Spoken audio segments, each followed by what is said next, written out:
2014 nibwo uyu muhanda Basebutaro watangiye gukorwa ariko nyuma ukaza gusubikwa n'impamvu zitamenyekanye.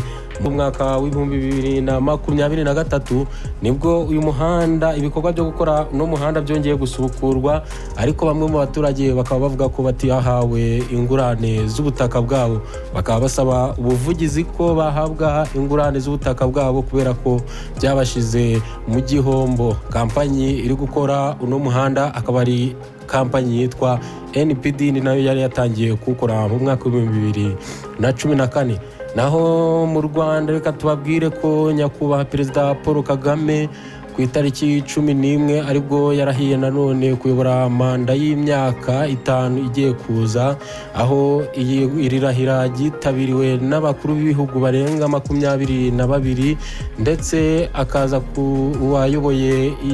uwayoboye umuhango wo kurahira akaba ari umugaba w'urukiko Faustin Nteziryayo. Ni ibintu abanyarwanda hirya no hino mu gihugu bishimiye ndetse n'abari hanze y'u Rwanda kuko bitoreye umuyobozi bakunda. Naho hanze y'u Rwanda reka tubabwire ko Uburusiya ku munsi w'ejo bwagabye igitero kuri Ukraine, maze Ukraine igahanura indege za drone 30 zose zari zoherezwe n'igihugu cy'Uburusiya.